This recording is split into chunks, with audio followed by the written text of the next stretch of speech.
நாத்தாக்கால இருந்து ஒரு பெரிய பகுதி தாவேக்காக்கு போகுங்கிறது மட்டும் உண்மையான ஒரு விஷயமா இருக்கு. டீல் வந்து சீட்ல இருக்காது, நல்லா புரிஞ்சுக்கணும். இவங்களால 117 கூட பிரிச்சுக்க முடியும். 234 சீட்ல 117 கூட இவங்களால பிரிச்சுக்க முடியும். முதல்வர் யாருங்கிற கேள்விக்கு யார் பதில் சொல்லுவாங்க? என்னங்க, இடி குற்றப்பத்திரிகை வைத்திருக்கு, அவர் அமைச்சரா இருக்காரு, முதலமைச்சர் சும்மா உட்கார்ந்துட்டு இருக்காரு, நீதிமன்றம் என்ன பண்ண போறீங்கன்னு கேட்டா நீதிமன்றம் கடுமையா பேசும். வாங்க உடனே உங்களை அரெஸ்ட் பண்ணணும் அப்படின்னு சொல்லும். அதை சொல்லிட்டு அந்த வழக்கு துரிதமா நடக்குதா இல்லையான்னு பார்க்கணும். 23 மில்லியன் வழக்குகளை வைத்துக் கொண்டிருக்கு மொத்த நீதிமன்றங்களும். எப்ப முடிக்கும் இதுங்களா? அவசரப்பட்டு தேவையில்லாம ஜனநாயகம் படத்துக்கு யூஏ வேணா குடிச்சிடு, வேணாமா ஏ வேணா வச்சுக்கோ, வேணாமா யூ கொடுக்குறியா, இதெல்லாம் பேசுறதுக்கா நீதிமன்றத்துக்கு நேரம் இருக்கு? வெக்கமா இல்ல?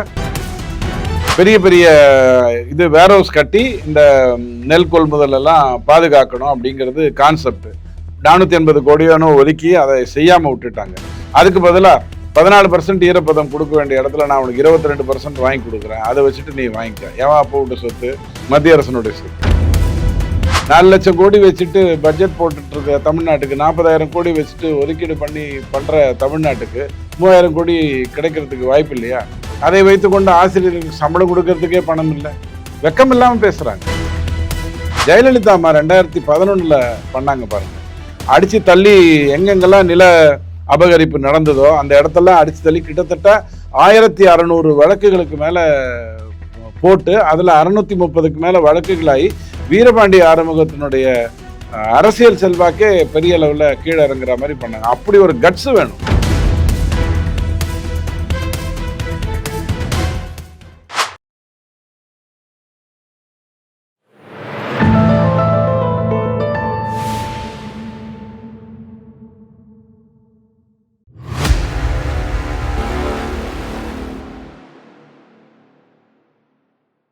தாமரை டிவி நேயர்களுக்கு அன்பான வணக்கம். இன்று நமது நேர்காணலில் சிறப்பு விருந்தினர் துக்ளக் வாசகர், அரசியல் விமர்சகர் ரவி டிடிஎஸ் அவர்கள் நம்முடன் இருந்திருக்கிறார். சார் வணக்கம். சார் வணக்கம். 33 நாட்களாக இடைநிலை ஆசிரியர்கள் போராடிக்கிட்டே இருக்காங்க. மாணவர்களுடைய படிப்பு வீணா போனா நாங்க கல்விக்காக, கல்வியில் சிறந்த தமிழ்நாடாக இன்னைக்கு இருக்குது, நாங்க அதை சரிப்படுத்திட்டு இருக்கிறோம் அப்படின்னு பெருமையாக பேசினார் சட்டசபையில் நம்மளுடைய முதல்வர்.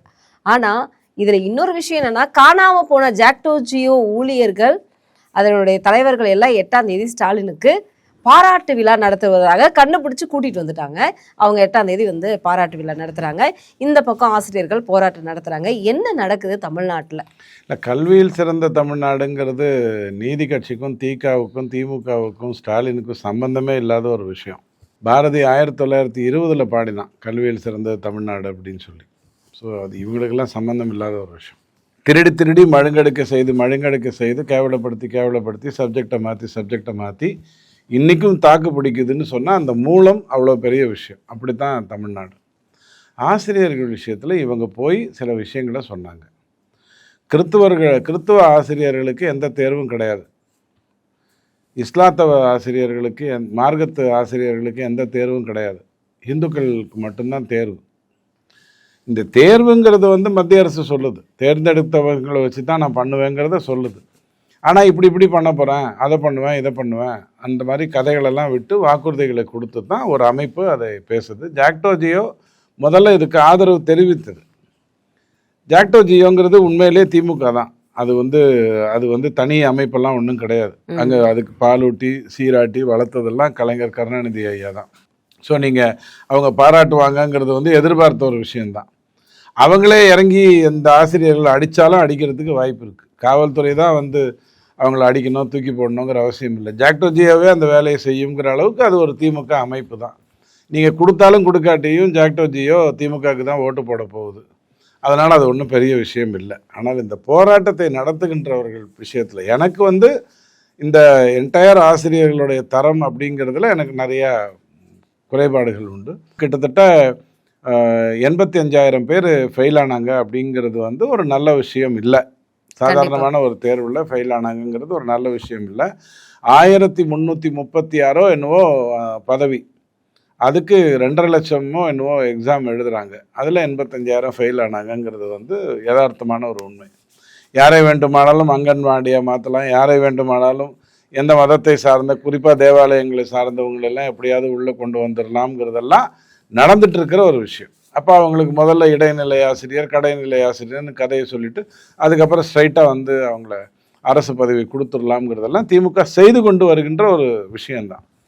போராடுறாங்க, அந்த இடத்த போய் நான் சால்வ் பண்ணணும். யார் தூண்டி விடுவாங்க? நீங்கள் தான் தூண்டி விட்டீங்க. வாக்குறுதி கொடுத்து நீங்கள் தான் தூண்டி விட்டீங்க இல்லையா? ஒரு சாதாரணமாக ஒரு ஒரு ஒரு அக்ரிணையை பார்த்துட்டு அதுக்கு நீங்கள் உணவு கொடுத்தீங்க அப்படின்னு சொன்னால் அடுத்த நாள் அது உங்ககிட்ட வரத்தான் செய்யும். கண்டிப்பாக கொடுத்தது நீங்கள் தான், அதுதான் உங்களுடைய தவறுங்கிறத புரிந்து கொள்ளணும். இது சால்வ் ஆகுங்கிற நம்பிக்கை எனக்கு இருக்குது. ஆனால் இன்னைக்கு அதுக்கான நிதி வசதி திமுக கிட்ட கிடையாது. அவங்க ஏற்கனவே பாவம் 3000 கோடி மோடி கொடுக்காதனால ரொம்ப கஷ்டப்பட்டு 20 லட்சம் பேருக்கு 5000 ரூபாய் செலவு பண்ணி லேப்டாப் கொடுத்துருக்காங்க. பாவம் மடி ஏந்தி பிச்சை கேட்டு அப்படிலாம் பண்ணியிருக்காங்க. ஏன்னா அவங்க 3000 கோடி மோடி கொடுக்காதனால மத்திய அரசு பணமே கொடுக்கல அப்படின்னு சொல்லக்கூடிய அளவு. ஆனா மோடி அவர்கள் 11 லட்சம் கோடி தமிழகத்திற்கு ஒதுக்கி இருப்பதாக அவர் தெளிவாக சொல்லியிருந்தார் இல்லையா? ஆமாங்க. இப்போ கல்யாணத்துக்கு நீங்க வர்றீங்க, 2வது முறை ஜாங்கிரி கேட்குறீங்க, ஜாங்கிரி வைக்கல. நீங்க திரும்ப திரும்ப போய் வெளில போய் என்ன சொல்வீங்க? ஜாங்கிரி கேட்டால் வைக்கல. 18 ஐட்டம் வச்சையா, ஜாங்கிரி கேட்டால் வைக்கல. அரை மணி நேரம் துண்ணுட்டு இருந்தியா, ஜாங்கிரி கேட்டால் வைக்கல. இதுதான் உங்களுடைய டோனாக இருந்துகிட்டு இருக்கும். அந்த ஜாங்கிரி ஏன் வைக்கலைங்கிறது தானே கேள்வி. உங்களுக்கு சுகர் இருக்குது, நான் வைக்கல. ரொம்ப சிம்பிள். 60-40 அப்படிங்கிற அடிப்படையில் எஸ்எஸ்ஏல வந்து நீங்கள் பணம் வாங்கலாம். நீங்கள் 40 ரூபா செலவு பண்ணால் கணக்கு காட்டினா அவங்க 60 ரூபா கொடுப்பாங்க. இதுதான் அந்த 3000 கோடி. நீங்கள் 40க்கு செலவு பண்ணாமையே ஏதோ சிட் ஃபண்டில் போய் சீட் எடுத்தவங்க மாதிரி என்னன்னு பணம் கொடுக்கலன்னா எப்படி கொடுப்பான்? 4 லட்சம் கோடி வச்சுட்டு பட்ஜெட் போட்டுட்ருக்க தமிழ்நாட்டுக்கு 40,000 கோடி வச்சுட்டு ஒதுக்கீடு பண்ணி பண்ணுற தமிழ்நாட்டுக்கு 3000 கோடி கிடைக்கிறதுக்கு வாய்ப்பு இல்லையா? அதை வைத்துக்கொண்டு ஆசிரியர்களுக்கு சம்பளம் கொடுக்கறதுக்கே பணம் இல்லை. வெக்கம் இல்லாமல் பேசுகிறாங்க. ஸோ இவங்க கிட்டேருந்து நீங்கள் என்னத்தை பெருசாக நீதி எதிர்பார்க்க போகிறீங்க? இன்னைக்கு நம்ம எல்லாருக்குமே வந்து அரசியல் களம் ஓரளவுக்கு சூடு பிடிச்சிருக்கு அப்படின்னே சொல்லலாம். இதில் முக்கியமாக வந்து விஜய் உள்ளேயே இருந்துட்டு இன்னைக்கு வந்து ஒரு பெரிய செயல் வீரர்கள் கூட்டம் நடத்தினாரு அப்படின்னு வந்து அது ஒரு பேசு பொருளாக போயிட்டு இருக்கு. சரி, யாரும் கூட்டணிக்கு வரல. அதுல முக்கியமா ஒருத்தரை அழைப்பு விடுத்ததாக ஒரு தகவல் வெளியாயிருக்கு. அதுல வந்து சீமான் அவர்களுக்கு வந்து தாவேகா தலைவர் விஜய் அழைப்பு விடுத்திருப்பதாக ஒரு தகவல் இருக்கு. ராமதாஸ் ஐயாவையும் வந்து அழைத்திருப்பதாக ஒரு தகவல் இருக்கு. இது உண்மையா? கண்டிப்பா இப்படி ஒரு கைகோர்ப்பு கூட்டணி வந்து அமையுமா? தாவேகா, நாத்தாக்கா, விசிகா, பாமக, அப்பா, இந்த 4 கட்சி தான் இப்போ விடுபட்டு இருக்கு. தேமுதிக விட்டுருங்க, அது எப்போதுமே மதில் மேலே ஏறி உட்காந்துக்கிட்டு இருக்கும். திடீர்னு தேர்தலுக்கு அந்த மனு வாபஸ் வாங்குற நாள் இருக்குல்ல, அதுக்கு முன்னாடி கூட்டணி அறிவிக்கிற அவலங்கள்லாம் கூட அவங்க பண்ணுவாங்க. ஏன்னா அவங்க ஒன்றும் கூட்டணியை வைத்து ஜெயிக்கணுங்கிறதுக்காக பண்ணலை, கொஞ்சம் கூட்டு இறக்கி கொண்டுறதுக்காக தான் அவங்க அந்த அரசியலுக்குள்ளேயே வந்திருக்காங்க. புதிய தமிழகம் இன்னும் தன்னுடைய ரிசல்ட்டை சொல்லலை. நாத்தாக்காவும் விஜயும் சேருவதால் யாருக்கு லாபம்? ஓகே, நம்மளை எல்லாரும் புறந்தள்ளிட்டாங்க. நான் தமிழ் தேசியம் கேட்குறேன், நீ தமிழ் தேசியம் ப்ளஸ் திராவிடம் கேட்குற. நீ அசைவ ஓட்டல், நான் சைவ ஓட்டல், உதாரணத்துக்காக சொல்கிறேன். அங்கே ரெண்டும் இருக்கும் இல்லையா? அசைவ ஓட்டலில் திராவிடமும் இருக்கும், தமிழ் தேசியமும் இருக்கும் விஜய் கிட்ட. இவர் தமிழ் தேசியம் மட்டும்தான், திராவிடம்லாம் வேஸ்ட்டுன்னு பேசக்கூடியவர். இவங்க 2 பேரும் ஒரு கூட்டணி சேர்ந்தால் என்ன ஆகும்? உங்களை பொறுத்த வரைக்கும் 20 + 8 28% ஆகும். அதான கதை.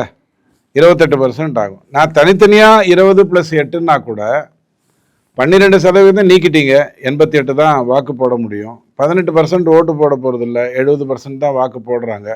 20 + 8 போயிடுச்சு. மீதி இருக்கிறது 42 தானே. அந்த 42 அப்படிங்கிறது 21 தானே. 20ஓட 1 அதிகம் தானே.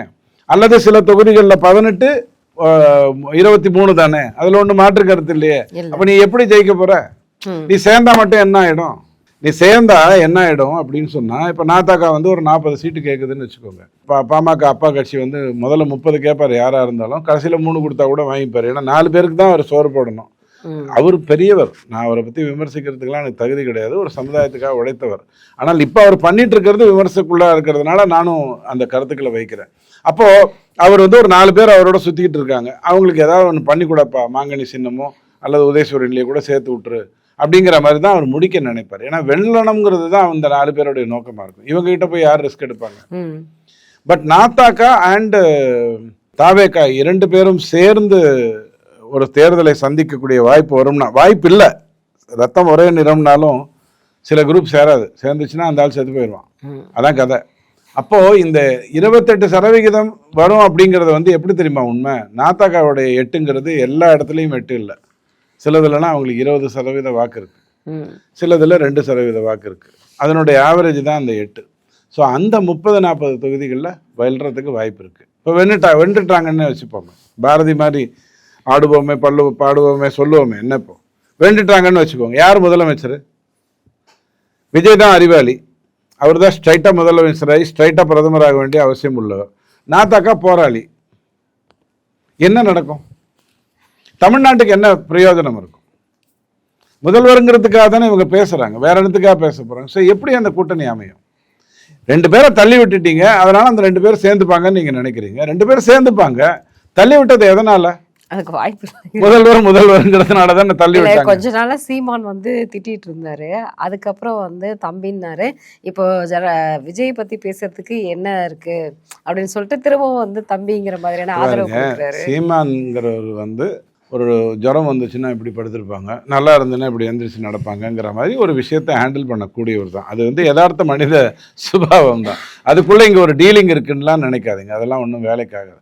பட் நாத்தாக்காலேருந்து ஒரு பெரிய பகுதி தாவேக்காக்கு போகுங்கிறது மட்டும் உண்மையான ஒரு விஷயமா இருக்கு.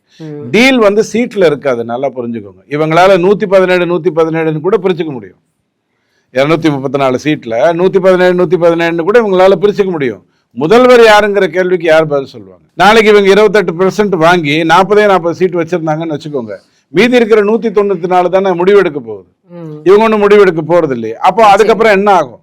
ஸோ அந்த வாக்களிக்கிறவனுக்கு அது தெரியும் இல்லையா, உனக்கு கொடுக்கணும் தான் நினைச்சேன், ஆனா உன் பாக்கெட் ஓட்ட அப்படின்னு வாக்காளன் சொல்லுவானா மாட்டான். நிச்சயமா நம்ம எல்லாருக்குமே வந்து இன்னைக்கு நம்ம ஏற்கனவே வந்து போன வீடியோல நம்ம பேசியிருந்தோம். இந்த நேரு விவகாரம் வந்து 28ஆம் தேதி வரை இருக்கு. அதுல வந்து கண்டிப்பா எஃப்ஐஆர் போடுவாங்களா, கைது நடவடிக்கைகள் நடக்குமா அப்படிங்கிற மாதிரியான நம்ம விஷயங்கள் பேசியிருந்தோம். இன்னைக்கு அதற்கான வந்து கோர்ட் வந்து எஃப்ஐஆர் போடணும், ஏன் போடாம வந்து இன்னும் விசாரணை வந்து மேற்கொள்ளலை அப்படிங்கிற மாதிரி நீங்களே சொல்லியிருந்தீங்க. லஞ்ச ஒழிப்பு துறைக்கு வந்து அனுப்பிச்சிட்டா அவங்க பார்த்துப்பாங்க அப்படின்னு. இன்னைக்கு அந்த கேஸ் தான் வந்து நடந்துட்டு இருக்கு. இது என்ன மாதிரியான செய்தி வரும்? இல்ல மாநிலத்தை பொறுத்த வரைக்கும் அவங்க எஃப்ஐஆர் போடாமல் இருக்கிறது மிகப்பெரிய தவறு. டிஜிக்கு வந்து அது தனிப்பட்ட முறையில் அது குற்றம், நேரடியாக சொல்கிறது தான். அதனால தான் அவருக்கு திடீர்னு காய்ச்சல்லாம் வருது, தலைவலி வருது, வயிற்று வலி வருது, மூக்கு வழியாக ரத்தம் வருது, எத்தனையோ பிரச்சனைனால அவர் லீவ் போட்டுட்ருக்காரு. இப்போ கேள்வி என்னன்னா, அப்படி என்ன நடந்துடும்? எஃப்ஐஆர் போடுறேன்னு சொல்லிட்டாங்கன்னு வச்சுக்கோங்க, விசாரணைக்கு போவாங்க. விசாரணைக்கு போயிட்டு அதுக்கு அடுத்தது தண்டனைக்கு, அதாவது நீதிமன்றம், அதுக்கப்புறம் தண்டனைங்கிற வரும். பொன்முடி போனார், எந்த கோர்ட் அவருக்கு தண்டனைன்னு கொடுத்ததோ அதே கோர்ட்டை இது எப்படி தண்டனை கொடுக்குற விஷயமாகும்னு சொல்லிட்டு வெளியிலே விட்டுருச்சு.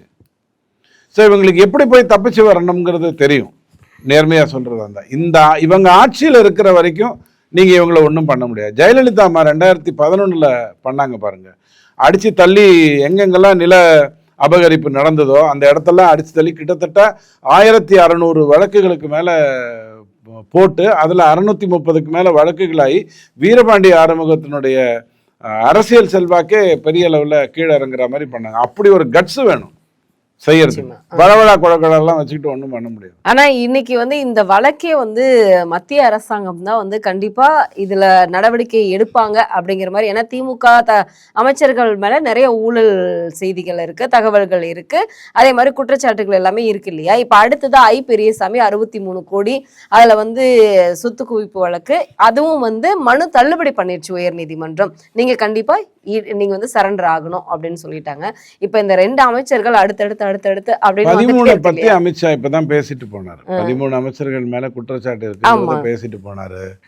பொதுவா ஒண்ணு புரிஞ்சுக்கோங்க, நான் வழக்கு பெரியசாமி இது இப்ப வந்து திரும்ப ஓபன் ஆயிடுச்சு. அடுத்தடுத்து எந்த அமைச்சர்கள் 13 அமைச்சர்கள்ல அனிதா ராதாகிருஷ்ணன்கிற ஒரு தனிநபர்ல இருந்து எத்தனையோ பேர் மேல வழக்குகள் போட முடியுங்கிற சூழ்நிலை தான் இருக்கு. பட் என்ன பொறுத்த வரைக்கும் திமுக 2வது முறை ஆட்சிக்கு வந்ததில்லை. என் ஏரியாவில் வேணால் நான் கொஞ்சம் பார்த்துக்கிறேன், பெருசாக வேலை செய்யாமல் பார்த்துக்கிறேன், மற்றதெல்லாம் நீங்கள் தான் பார்த்துக்கணும்னு சொல்லி அந்தந்த இடத்துல சரண்டர் ஆகி காலில் விழுறதுக்கான வாய்ப்புகள் தான் இருக்குது. யார் காலில்ங்கிறது தான் கேள்வி. மோடி காலில் விழுந்து பிரயோஜனம் இல்லை, யார் காலில் விழுந்து இவங்கெல்லாம் தப்பிப்பாங்கங்கிறது தான் கேள்வி. என்னை பொறுத்த வரைக்கும் இதிலலாம் அதிக டைம் வேஸ்ட் பண்ணாதீங்க. திமுகவை ஒட்டு மொத்தமாக தூக்கி போட்டுருங்க. குப்பையில் மக்கும் குப்பை மக்கா குப்பைன்னு பிரித்து போடுவேன் அப்படின்னு சொல்கிறது நாகரிகம். இது ரொம்ப நாரும் குப்பை. இதில் வந்து மக்கும் குப்பைக்கு வேலையே இல்லை, மக்கா குப்பைக்கு வேலையே இல்லை, எல்லாமே நார்ற குப்பை தான். திமுகவை தூக்கி போடுங்கள்னு தான் நான் உங்ககிட்ட சொல்லுவேன். இதுக்கெல்லாம் டைம் வேஸ்ட் பண்ணாதீங்க. இல்ல அப்படி இருந்தாலும் மத்திய அரசாங்கம் தான் தப்பிக்க வைக்கிறதுன்னு வந்து ஒரு கருத்து போயிட்டே இருக்கு. இது ரொம்ப தவறான ஒரு சிந்தனைங்க. அதாவது சிபிஎஃப்சி திரைப்படத்தை பார்த்து சர்டிபிகேஷன் இவங்களை ஒண்ணுமே பண்ண முடியாதுன்னு நீங்க சொல்லும் பொழுது அப்படின்னா மத்திய அரசாங்கமும் இது வந்து நடவடிக்கை நீதிமன்றம்ங்கிறது தனி இயக்கம் இல்லையா? வில்சன் போய் ஒரு தீர்ப்பு வாங்கிட்டு வந்தாரு. என்ன தீர்ப்பு வாங்கிட்டு வந்தாரு? ஆளுநர் 3 மாதத்திற்குள் முட்டை போட வச்சு என்ன பதில் சொல்ல வேண்டும், ஜனாதிபதி 60 நாளில் பதில் சொல்ல வேண்டும். இப்படியெல்லாம் நீதிமன்றம் பேசலாமா? இப்படி பேசுவதற்கு அருகதை இருக்கா? என்னதான் கொஞ்சம் முன்ன பின்ன வாங்கிய தீர்ப்பாக இருந்தாலும் அதுக்குன்னு இப்படியா? வாங்கிய தீர்ப்புங்கிறதெல்லாம் கருணாநிதியை பயன்படுத்துகிற வார்த்தை, நான் பயன்படுத்த மாட்டேன். வாங்கிய தீர்ப்பாக இருந்தாலும் இப்படித்தான் முட்டாள்தனமாக தீர்ப்பு கொடுப்பாங்களா? என்னாச்சு? ஊற்றி மூடிடுச்சுல்ல. 60 வருடமாக நீங்கள் சொன்ன கவர்னருங்கிறது ஆட்டுக்கு தாடிங்கிறது ஊற்றி மூடிடுச்சுல்ல. ஸோ நான் என்ன சொல்ல வரேன், நீதிமன்றம் தான் இதில் ஸ்டெப் எடுக்கணும். இடி என்ன பண்ணும்? இவ்வளோ பெரிய குற்றப்பத்திரிகையை வைத்திருக்கு, தனிநபரால் போய் நீதிமன்றத்திட்ட அணுக முடியும். என்னங்க இடி குற்றப்பத்திரிகை வைத்திருக்கு, அவர் அமைச்சராக இருக்காரு, முதலமைச்சர் சும்மா உட்காந்துட்டு இருக்காரு, நீதிமன்றம் என்ன பண்ண போறீங்கன்னு கேட்டால் நீதிமன்றம் கடுமையாக பேசும். வாங்க உடனே உங்களை அரெஸ்ட் பண்ணணும் அப்படின்னு சொல்லும். அதை சொல்லிட்டு அந்த வழக்கு துரிதமாக நடக்குதா இல்லையான்னு பார்க்கணும். 23 மில்லியன் வழக்குகளை வைத்து கொண்டிருக்கு மொத்த நீதிமன்றங்களும். எப்போ முடிக்கும் இதுங்களா? இதுக்கும் மத்திய அரசுக்கு என்ன சம்பந்தம் இருக்கு? ஏற்கனவே வந்து கண்டனம் தெரிவிச்சிருக்கு. கண்டிப்பா ஏன் வந்து எஃப்ஐஆர் போடல, இது வந்து உடனடியாக நடவடிக்கை எடுக்கணும் அப்படின்னு லாஸ்ட் டைம் வந்து சிவியரா வந்து திட்டி இருக்காங்க. இந்த தடவையும் வந்து அதுக்கான ஒரு வாய்ப்புகள் அமையுமா அப்படிங்கிறது தான் எல்லாருடைய. 370 நீக்குவதற்கு நமக்கு 74 வருடங்கள் ஆச்சு. காஷ்மீர்ல கொலிஜியத்தை நீக்காம நீதிமன்றத்தை நீங்க சுத்தப்படுத்த முடியாது. திமுகங்கிறது ஒரு குடும்பம் பிளஸ் 13 குடும்பம், நீதிமன்றம்ங்கிறது 250லேருந்து 300 குடும்பம். இந்தியாவில் இருக்கின்ற அத்தனை நீதிபதிகள் அப்படிங்கிறது வந்து 250லேருந்து 350 குடும்பம். இந்த கொலிஜியத்தை தூக்கினீங்கன்னா தான் நீதிமன்றத்தை சுத்தப்படுத்த முடியும். அதுக்கு இப்போ இந்த நிமிஷம் மத்திய அரசு வந்து செயல்படலை, போயிட்டு இருக்குன்னு பார்த்துக்கிட்டு இருக்கு. பட் அடுத்த ஆட்சி வரும்போது 2029 ஆட்சி வரும்போது முதல்ல கை வைக்கிறது கொலிஜியத்து மேலே தான் இருக்கணும். சில விஷயங்களை பேசுறது ஈஸி, செயல்றது ரொம்ப கஷ்டம்.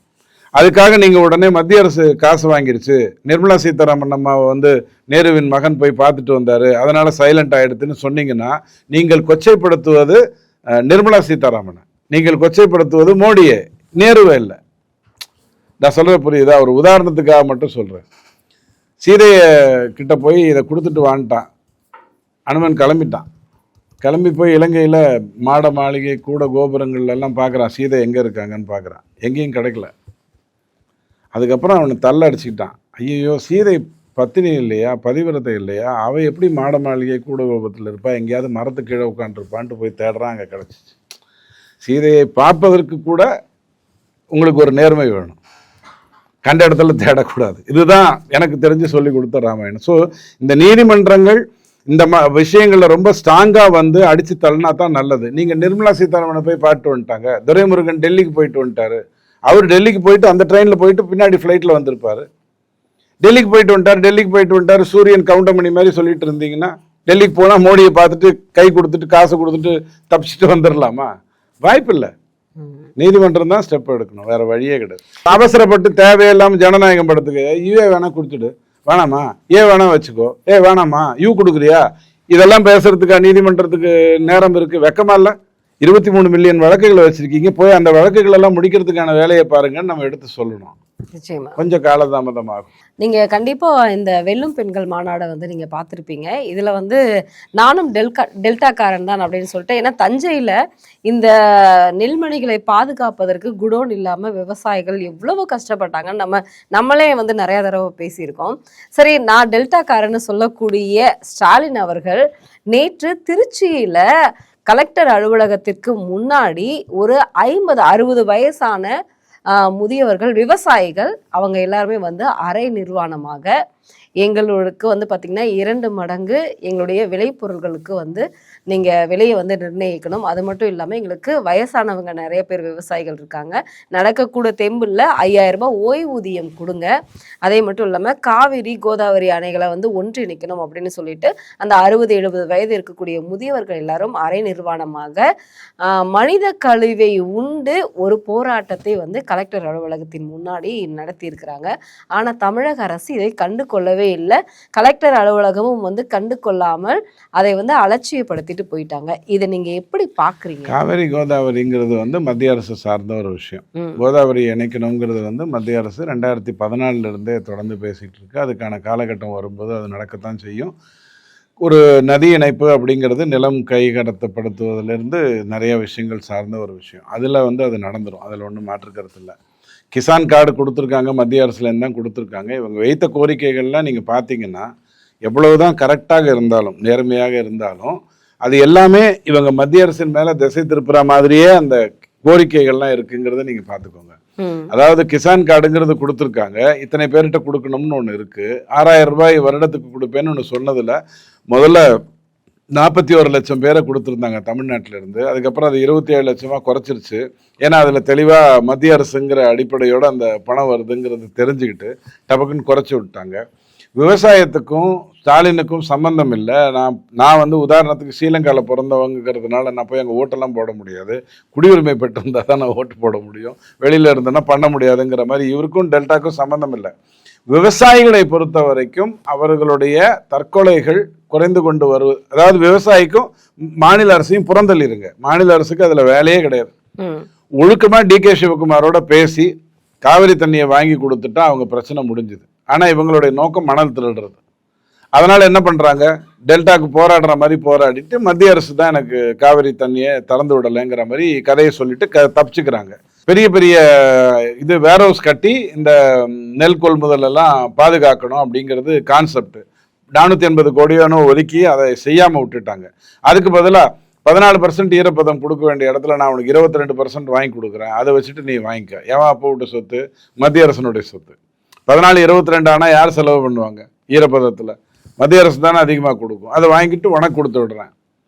இப்படித்தான் இவங்க பயிர் காப்பீட்டு திட்டத்தை கொண்டு வரணுங்கிற ஒரு அக்கறை கூட இல்லாத ஒரு மாநில அரசு கிட்ட போய் இவங்க அரை நிர்வாணமாக நின்று போராடினாங்கன்னா அவருக்கு என்னத்தை புரியும்? இப்படி ஒரு போராட்டத்தை யாருமே பார்த்துருக்க மாட்டாங்க. விவசாயிகள் வந்து ஏன்னா இதுல வந்து எடப்பாடியார் அவர்களும் வந்து ஒரு வார்த்தை கூட தன்னுடைய கருத்தை தெரிவிக்கல. மாநில அரசு 2 நாட்களுக்கு முன்னாடி அங்கதான் வந்து மாநாடு நடத்தியிருக்காங்க.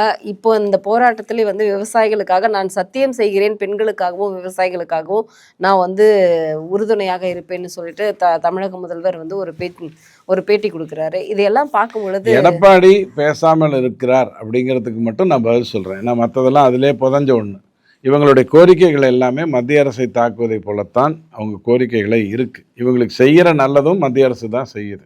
மாநில அரசுக்கு இதுல வேலையே இல்லை. மாநில அரசு கண்டுகிட்டா தானே வந்து அது மத்திய அரசு ஒரு மீடியேட்டர் வேலை தான் மாநில அரசுக்கு. விவசாயிகள் இந்த விஷயத்தை பொறுத்த வரைக்கும் கரெக்டா வேலை செய்யணுங்கிறது தவிர வேற எதுவும் இல்லை. ஸோ அதை செய்யலைங்கிறது நல்லா தெரியும். விவசாயிகளை பொறுத்த வரைக்கும் எதுவும் செய்யலைன்னு தெரியும். இந்த போராட்டத்திற்கு பின்னாடி ஒரு கான்ஸ்பிரசி இருக்குங்கிற ஒரு வரியோட நான் அதை நிறுத்திக்கிறேன். அந்த கான்ஸ்பிரசி மத்திய அரசு மேலே பழைய திசை திருப்புவதற்காக அப்படிங்கிறதுக்காக மட்டும் இது நடக்குது. மத்திய அரசு ஒழுங்காக தான் தன் வேலையை செய்யுது. பயிர் காப்பீட்டு திட்டம் கொண்டு வாங்குது, குடோன் கட்டி ஒழுங்காக கொள்முதல் பண்ணுங்குது, கிசான் கார்டு கொடுத்து கடன் வாங்குவதற்கான ஏற்பாடு பண்ணியிருக்கு, ஒவ்வொருத்தருக்கும் இத்தனை இன்சூரன்ஸ்ன்னு சொல்லி சரியாக பண்ணியிருக்கு. 5 பேர் வேலை செய்ய 3 பேர் வேலை செய்ய வேண்டிய இடத்துல 5 பேர் வேலை செய்யாதீங்கன்னு சொல்லி அவங்களுக்கு என்னென்ன டெக்னிக்கலை கொண்டு வர முடியுமோ அதெல்லாம் பண்ணியிருக்கு. எல்லா இடத்துலையும் ஜியோ கொண்டு வந்து கம்ப்யூட்டரை கொண்டு வந்து இங்கே இது பண்ணால் நல்லதுங்கிறதெல்லாம் மத்திய அரசு தான் பண்ணிட்டு இருக்கு. இவங்க பண்ணுறதா நினச்சிக்கிட்டு ஒரு கதையை சொல்லிட்டு இருக்காங்க. ஸோ அந்த ஸ்டிக்கர்லேருந்து வெளில வந்தாங்கன்னா இந்த கோரிக்கைகள் எல்லாமே நல்லபடியாக நடந்துடும். இவ்வளவுதான் நேர்மையாக என்னால் பதில் சொல்ல முடியும். மற்றபடி நம்ம எதை சொன்னாலும் திமுகவுடைய நோக்கமே விவசாயிகளை பக்கம் மத்திய அரசு திசை திருப்புறது, இது மார்க்கத்துக்கு எதிராக ஹிந்துக்களை திசை திருப்புறது, கிறிஸ்துவர்களுக்கு எதாவது இந்த வேலையை தான் அது பண்ணிக்கிட்டு இருக்கு. அதுக்குள்ள போய் நம்ம மாட்டிக்க வேண்டியது. கண்டிப்பா. இப்ப நீங்க சொன்னீங்க, நான் எடப்பாடியாருக்கு மட்டும் பதில் சொல்றேன் அப்படின்னா, இப்போ வந்து ஒரு விவசாய சங்க தலைவர் ஐயாக்கண்ணும் அந்த இடத்துல வந்து அந்த அளவுக்கு போராட்டம் நடத்தியிருக்கிறார். ஐயாக்கண்ணுக்கு வந்து ஏன்னா விவசாயிகளுக்காக நான் சப்போர்ட்டிவா இருக்குன்னு சொல்லக்கூடிய எடப்பாடியும் வந்து பேசல அப்படிங்கிறது தானே எல்லாருக்கும். ஏன்னா அந்த இடத்துல எந்த ஒரு சங்க கட்சிகளும் பேசவே இல்லை. இல்லைங்க, இந்த கோரிக்கை அவங்க ஒரு போராட்டம் நடத்துறாங்க. அந்த போராட்டம் ஏதோ ஒரு விதத்துல நல்லது நடக்கும் அப்படிங்கிற அடிப்படையோட அதை நிறுத்திட்டு ம். அவங்க வைத்த கோரிக்கைகள் எல்லாமே மத்திய அரசு மேல திசை திருப்பதற்காக தான் நடந்திருக்கு. ஐயா கண்ணு ஒரு இடத்துக்கு வந்துட்டாருன்னா அது ஆமை புகுந்த வீடு மாதிரிங்கிறது எல்லாருக்கும் தெரிஞ்ச விஷயம்தான். அது அந்த ஆமை புகுந்த வீடு மாதிரி தான் அவரும் செயல்படுறாரு, வேற எதுவுமே கிடையாது. இந்த அரை நிர்வாண போராட்டம்லாம் நம்ம நிறைய டெல்லியில பார்த்துட்டோம். உண்மையை சொன்னா பஞ்சாப் தான் இந்தியாவில் விவசாயத்தில் மிகப்பெரிய வருமானத்தை பெறுகின்ற ஒரு மாநிலம். ஆனால் அங்க செய்ய முடியாத எத்தனையோ நல்ல விஷயங்களை எடப்பாடி இங்க 2019 இந்த வேளாண் சட்டம் மூலமாக செய்தாருங்கிறது தான் உண்மை.